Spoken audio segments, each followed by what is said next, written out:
Magandang umaga mga kababayan. Naitanong niyo na ba sa inyong sarili kung paano nga ba tunay na nagiging masaya ang ating buhay? Madalas akala natin sapat na ang magkaroon ng kayamanan o kapangyarihan. Ngunit may mas malalim na sagot na aalamin natin mamaya.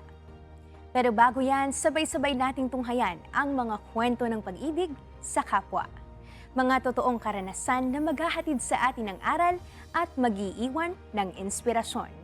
Ito ang MCGI Cares.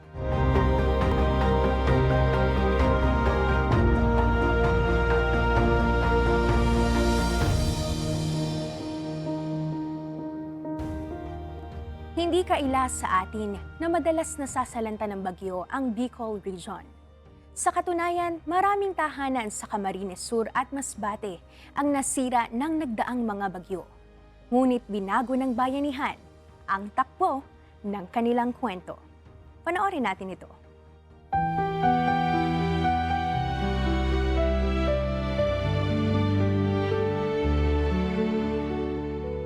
Pag may makusog ng barita ng bagyo, makasiripunak sa mga bago, may sinasako ko, isinasangit ko sa katri.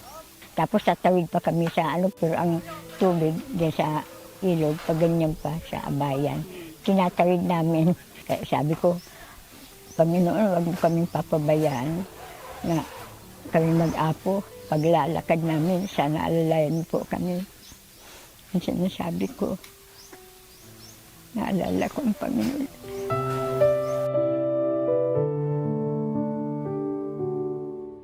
Bumaha dito eh. Pasok doon sa loob namin. Patuhod yung tubig na sa loob namin. Patuhod yun. Kaya kung hindi kami aalis, hindi kami makakatulog dahil inaabot ng baha. Doon kami sa lokal. Kaya nakakatulog kami pag nandun kami.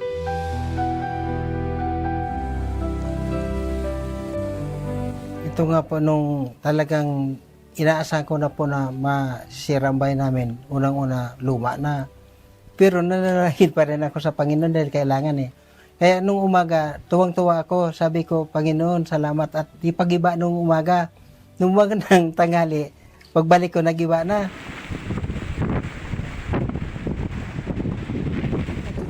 Bagsak ko talaga totally. Yung mga poste nagkapotol-potol yun. Ito bagsak dito, inayos ko lang. Pero sabi ko, Panginoon, ikaw nang bahala. Hindi ko po, alam mo po na hindi ko kayang gawin ito. Bahala ka na kung ano man ang may bibigay na matirahan.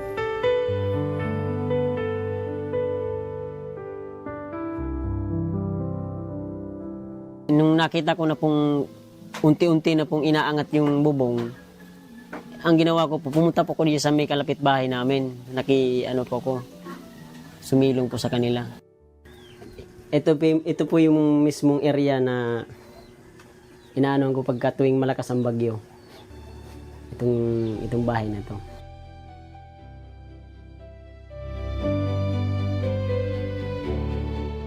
Ang bahay namin po, ang bubong is, nipa po. Tapos, nung magbagyo po or magtag-ulan siya, tumutulo na po siya. Kaya, ang lagay namin trapal po sa bubong, tas dingding po. Yan, nagkanta, sira-sira siya. Kahit ako po minsan hirap na hirap po ako maghanap na pangpabubunga lang po. Gusto kaya po ako pasambay para po mapabubong sana yun.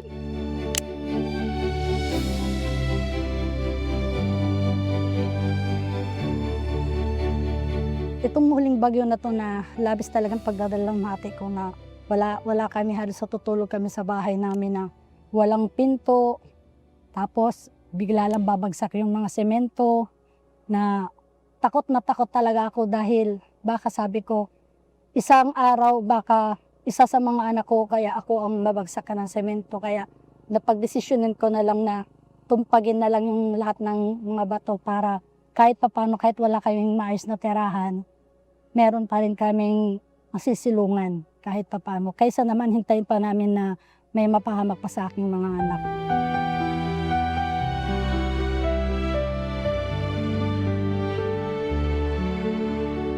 Nung una po, dito yung bahay namin. Tapos, nung kasagsagan po nung bagyo, malakas na malakas po siya. Ang una po na bagsakan yung kusina namin po. Tapos, nung bumagsak na po yung sa kusina, takbo po kami papunta dito sa bahay ng anak ko. Tapos, nabagsakan naman po ito ng sanga, ng mangga. Nung pagbagsak po, nananalangin po ako noon na sana maligtas yung pamilya ko, anak ko.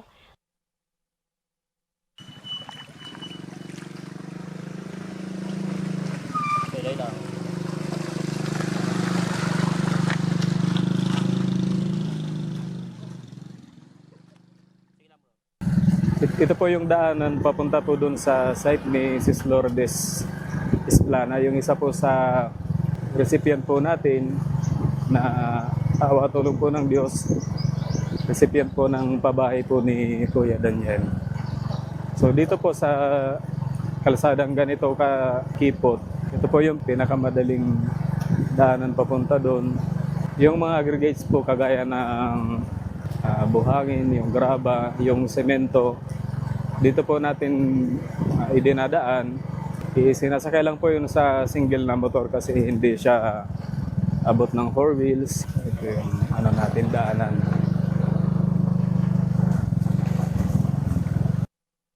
Nakita ko naman po yung sakripisyo ng mga kapatid. Ako po nagpapasalamat din sa Diyos kasi malaki pong struggle yung po kasi ng mga materialis. Isa pong mahirap na kasi kaya niyan, kung dito po tayo dadaan o doon man, pag ulan po, yung magmumotor matigil. Kasi po madulas naman yung kalsada. Kung ano pong dalang materialis, maaari din pong masasayang kasi natapon na.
Napakasaya. Hindi ko mapaliwanag. Kumpleto pa, may lababo pa. Lababo pa. Hindi na mauulanan. At may ilaw pa. Kasi umayos yung bahay namin. Yung ginagawa niya nito, sinimento na ito na siya gumawa. Salamat sa Diyos.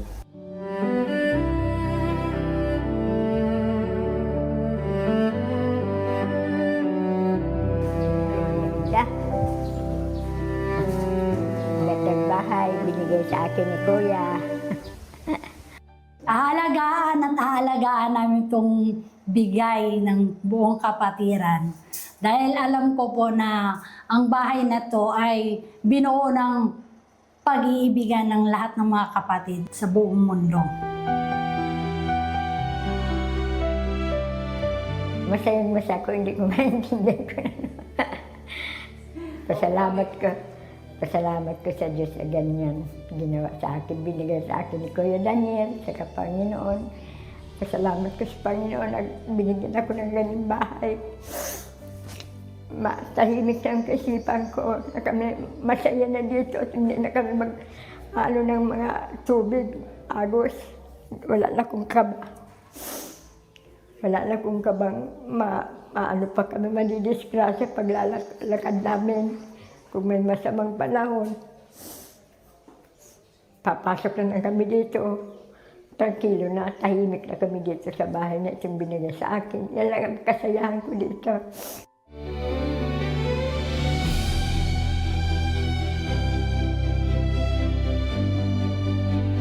Salamat po minsan pa mga kapatid at salamat sa Diyos. Ang paggawa natin ay paggawa ng kapatiran. Sama-sama po tayo sa paggawa at ito'y sa karangalan ng Diyos lahat mga kapatid.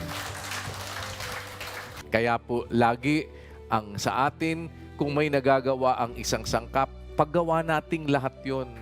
Yun po ay paggawa nating sama-sama. Kaya nga po, MCGI pabahay no? Hindi naman po yan, hindi naman para akuin ko o angkinin ko ang karangalan o yun bang, hindi po mga kapatid. Una, sabi ko nga sa inyo, dala natin ng kapatiran ang karangalan ng Diyos. Yun ang ating dapat na sama-samang laging tatandaan na nagtutulong-tulong tayong mga magkakapatid upang ipahayag ang karangalan ng Diyos na tumawag sa atin.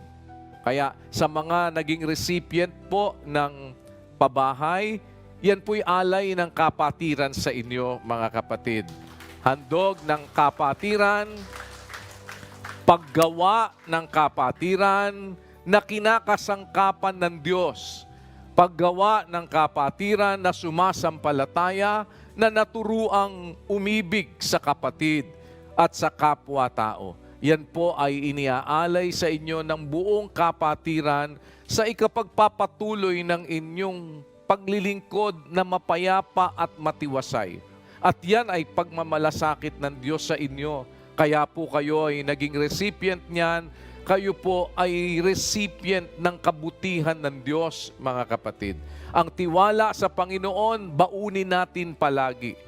Kung dumadating ang problema, huwag niyong kalilimutan. Una, may Diyos tayong madadaingan.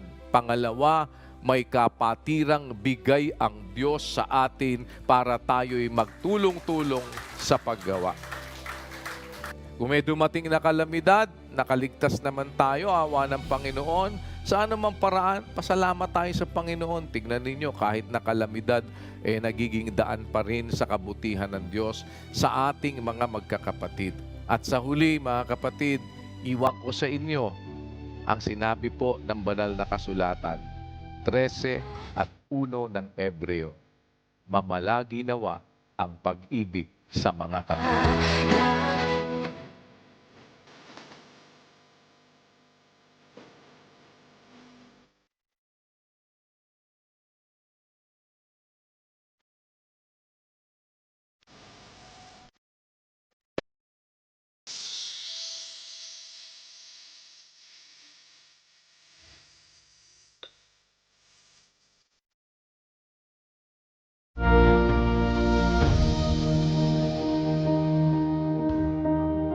Itinuturing ng marami ng mga bayani ang mga Overseas Filipino Workers o OFW. Pero sa likod ng bansag na ito ay iba't ibang kwento ng sakripisyo at pagtitiis para lamang mabigyan ng magandang buhay ang kanilang mga mahal sa buhay. Kaya bilang paglingap sa kanila ay isang medical mission ang isinagawa sa Hong Kong para sa mga OFW. Isang bayanihan para sa mga itinuturing na bagong bayani ng ating bayan.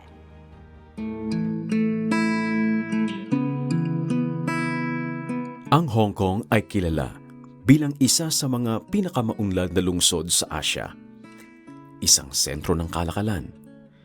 Isang lungsod ng oportunidad. Isang lugar kung saan ang sipag at yaga ay may kapalit na kabuhayan. At sa lungsod na ito, libu-libong Pilipino ang piniling mangibang bansa.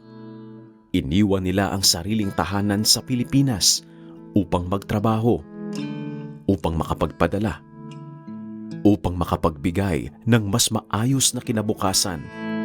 Sa bawat remittance, may katumbas na sakripisyo. Sa bawat tagumpay ng pamilya sa Pilipinas, may tahimik na pagod dito sa Hong Kong. Ngunit sa patuloy na pagbibigay, may isang bagay na madalas nilang nakakalimutan, ang kanilang sarili. Kapag may nararamdamang sakit, ipinagpapaliban muna, sapagkat mas mahalaga ang may maipadadala sa pamilya kaysa gumastos para sa sariling check-up. Si Madel Galleros ay isang taon nang nagtatrabaho bilang kasambahay sa Hong Kong. Sa kauna-unahang pagkakataon, nakapagpa-check up siya at doon niya nalaman na mataas ang kanyang blood sugar.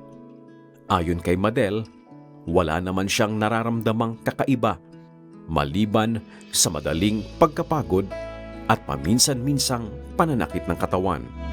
Medyo mataas po yung sugar natin kaya tayo na ECG. Pero okay naman po, binigyan po ng gamot. Tsaka na, ano pa tawag doon?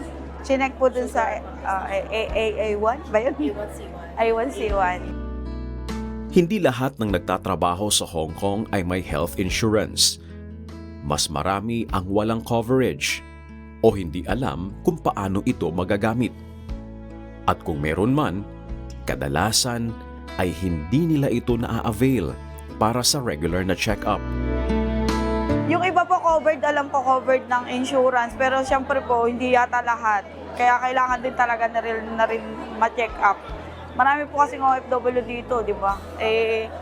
Normally yung oras ng trabaho, tsaka yung day off, minsan wala sila. Imbis na ilalabas nila, ide-day off nila, i-OT nila, babayaran yun ng employer. So wala na silang time sa mga medical na ganan.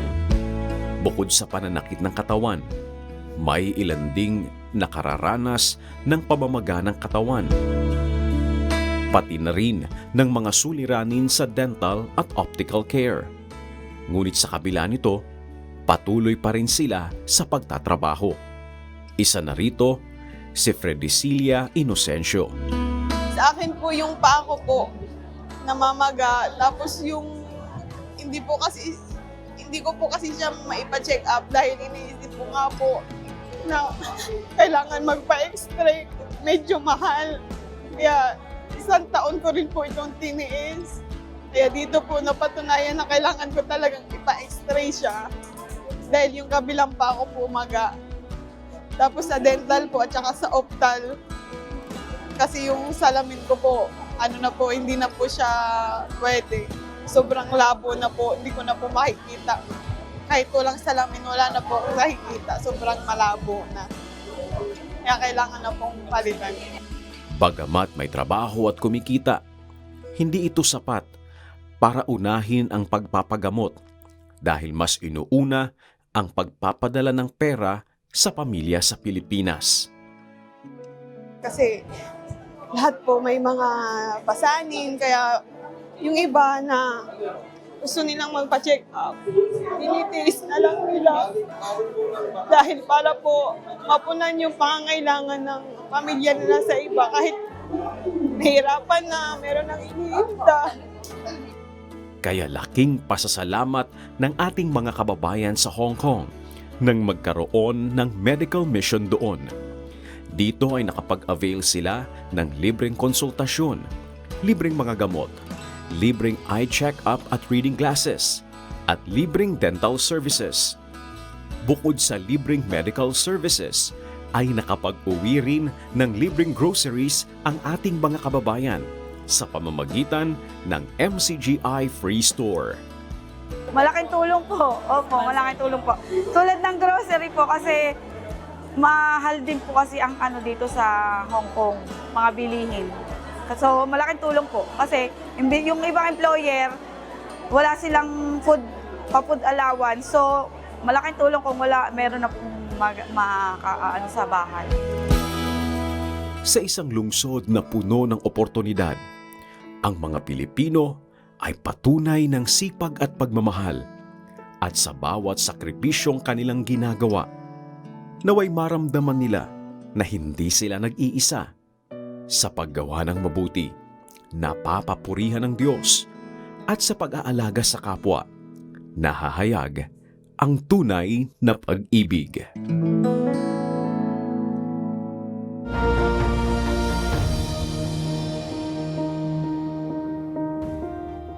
Salamat sa Diyos sa bawat mabuting pagkakataon na makatulong sa kapwa.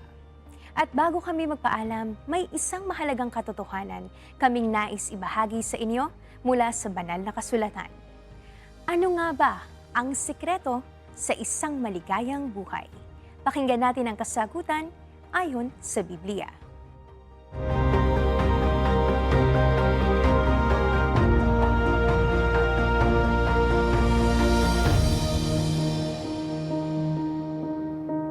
Paano magiging maligaya ang buhay ng tao? Ang kaligayahan po nasa Panginoon. Ang kaligayahan yung nasa Panginoon ka. You are content, meron kang proteksyon, meron kang Diyos na kinikilala, yun po ang tunay na kaligayahan. 1-2 ng awit. Kundi ang kaniyang kasayahan ay nasa kautusan ng Panginoon, at sa kautusan niya, nagbubulay-bulay siya araw at gabi. At siya'y magiging parang punong kahoy na itinanim sa siping ng mga agos ng tubig na nagbubunga sa kaniyang kapanahunan. Ang kaniyang dahon na may hindi malalanta at anumang kaniyang gawin ay giginhawa. May ginhawa, may kaligayahan kung nabubuhay tayo sa Panginoon. Sabi, kung ang kanyang kasiyahan nasa kautusan ng Panginoon at nagbubulay-bulay siya sa araw at gabi sa kautusan ng Diyos, magiging para siyang punong kahoy na nakatanim sa siping ng agos ng tubig. Hindi malalanta, magbubunga sa kapanahunan at ang kanyang buhay giginhawa. Yun po ang maligayang buhay. Nakita ko ang katuparan ng salita ng Diyos. Hindi po maligaya yung araw-araw lasing ka. Hindi maligaya yung araw-araw may party. Hindi totoo yung maligaya.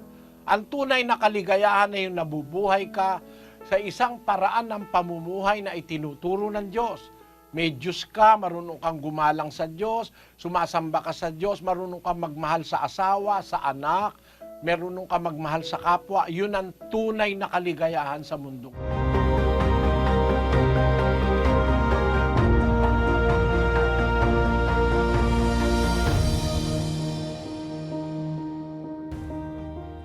Kung nais ninyong mapanood ang iba pang mga videos kaugnay sa mga pagtalakay sa iba't ibang issue ng buhay at pananampalataya, bisitahin lamang po ninyo ang MCGI channel sa YouTube para tayo ay matuto ng mga katwiran mula sa banal na kasulatan na magsisilbing gabay sa ating mga pamumuhay. Pansamantala, dito po muna nagtatapos ang ating programa. Kung loloobin ng Diyos, muli tayong makikita-kita sa susunod na linggo para sa iba pang mga kwento ng pag-asa, pananampalataya at pag-ibig. Sa awa at tulong ng Diyos ay magpapatuloy ang pag-abot ng MCGI sa mga nangangailangan dahil MCGI cares, the legacy continues. Works of faith, hope, and love for the glory of God. Salamat po sa Diyos.